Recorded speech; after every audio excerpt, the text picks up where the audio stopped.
안녕하세요, 송대철입니다. 오늘은 제가 지지난 시간에 그 드라이브 던지는 방법, 그 다음에 헤드스피드 드라이브 비거리 내는 방법을 설명을 드리기 위해서 지난 시간에는 레깅이라는 동작에 대해서 설명을 드렸습니다.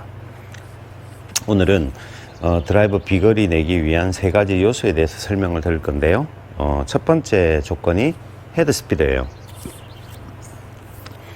빨라야 멀리 가겠죠. 이 헤드스피드가 빨라야 되고요. 두 번째는 이 빠른 헤드스피드가 볼에 정확하게 맞아야 될 거예요. 이걸 정타율이라고 하죠. 다른 용어로는 이제 스매시 팩트라는 얘기를 많이 쓰고 있고요.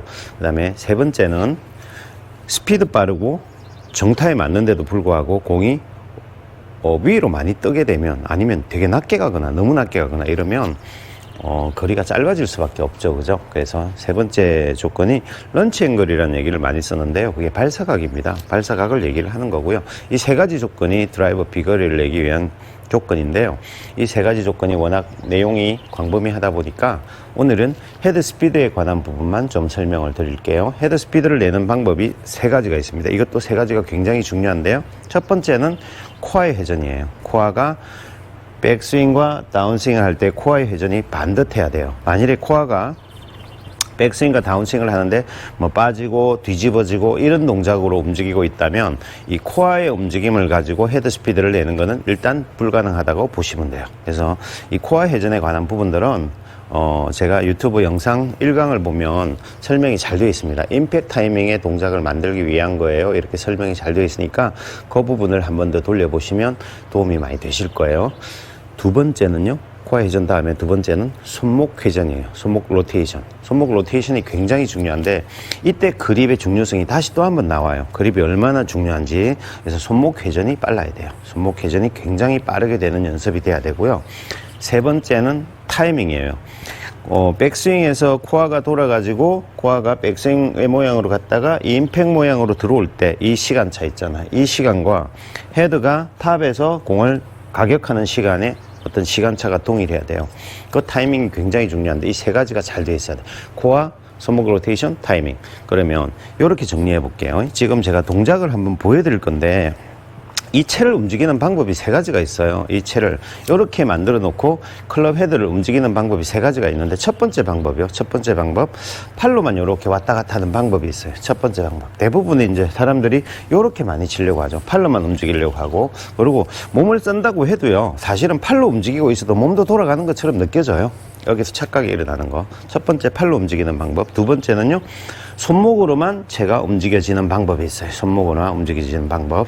두 번째 방법. 세 번째 방법은요, 몸의 회전으로만 클럽을 움직이는 방법이 또 하나 있어요. 몸의 회전으로만. 힘이 가장 안 드는 방법이 어떤 걸까요? 몸의 회전으로 움직이는 게 힘이 잘 안 들어요. 굉장히 되게 쉽게 움직이게 돼요. 몸의 회전으로. 이게 첫 번째 움직임이고요. 근데 대부분의 사람들은 이제 팔로만 스피드를 내려고 하는 거죠. 근데 중요한 거는 우리가 이 내용을 가만히 보면 우리가 정답은 이거예요. 몸의 회전과 몸의 회전으로 움직이는 것과 몸의 회전의 움직임을 근거로 해서 관성이라고 하잖아요. 이 관성에 손목의 로테이션을 활용시켜 주는 거예요. 손목만으로 움직이려고 하면 좀 힘이 들면서 빠르게 움직이기 어려워집니다. 근데 몸을 이용해서 움직이는, 팔이 어느 정도 이제 몸 따라 움직이겠죠. 그 움직임을 이용해서 손목이 돌아가게 만들어주면요, 손목의 움직임이 훨씬 더 수월해져요.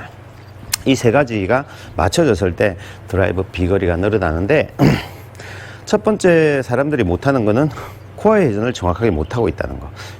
1강 돌려보시면 정확히 나오니까 다시 연습하시고요. 두 번째는 타이밍이에요. 타이밍은 연습량이에요. 몸의 회전이 들어와서 임팩트로 만들어질 때 클럽 헤드가 들어오는 타이밍. 이 타이밍은 연습을 통해서 만들어 가야 되고요. 세 번째, 손목 로테이션에 관한 부분은 조금 설명을 좀 드려야 되는데, 자, 이거 이렇게 설명을 드릴게요. 제가 레슨을 하면 회원들이 이런 얘기를 많이 하세요. 선생님, 저는 손목이 돌아가는 느낌이 별로 안 나요, 이래요. 아마 주변에도 그런 분들이 많을 거예요. 손목이 이렇게 급격하게 돌아가는 느낌이 나는 없는데 공은 똑바로 가는 것 같은데 거리는 많이 안 가, 이렇게 얘기하시는 분들이 있거든요. 그분들이 왜 이 손목이 돌아가는 구간이 이게 급격하게 느껴지지 않냐 하면, 지난 시간에 그레스 레깅이라는 동작을 설명을 해드렸어요. 손목이 이 돌아가는 범주의 문제예요. 범주. 손목이 돌아가는 범주. 대부분의 아마추어 분들이 이렇게 백스윙해서 다운스윙이 들어갈 때 몸의 회전이 반듯하다는 전제에서 몸의 회전 따라 클럽이 갖고 들어오게 되면 요 정도에서 손목이 급격하게, 자, 요 구간 안에서 손목이 돌아갈 때 급격하게 돌아가는 게 느껴지거든요. 이렇게 와서 그대로 와서 이렇게 탁 돌아가는 게 느껴지게 되는데 이때 여기가 되게 빠르단 말이에요. 근데 대부분의 사람들은요, 세게 치려고 하는 동작 때문에 다운스윙으로 들어올 때 여기서부터 팔에 힘을 쓰기 시작해요. 여기서부터 힘을 쓰면서 풀리는 범주가, 나는 요 정도에서 안에서 풀리는 범주가 만들어졌다면 그분들은 풀리는 범주가 이만큼이에요. 여기서부터 풀리기 시작해가지고 서서히 풀어서 이쪽으로 풀어서 이렇게 돌아가는 거예요. 그러다 보니까 급격하게 풀리는 느낌이 없으니까 풀리지 않는 것처럼 느껴지는 거죠. 만일에 풀리지 않았다면 공은 우측으로 출발했을 거예요. 근데 공은 똑바로 간단 말이에요. 멀리 가지는 않지만 그거는 풀리는 범주가 여기서부터 여기까지라는 거예요. 그것 때문에 그런 거고요. 이 세 가지 동작만 정확하게 익혀낼 수 있다면 드라이브 비거리는 조금 연습하시면서 자신할 수 있습니다. 그 외에는요, 그렇게 연습을 다 했는데도 A, B, C라는 사람이 거리가 다 다르다. 그러면 뭐 클럽 헤드의 문제일 수도 있고요. 두 번째는 스펙, 사람이 가지고 있는 어떤 팔 길이라든지 다리 근력 이런 문제일 수도 있고요. 아니면 개별적으로 개인들이 가지고 있는 연습량의 차이일 수도 있습니다.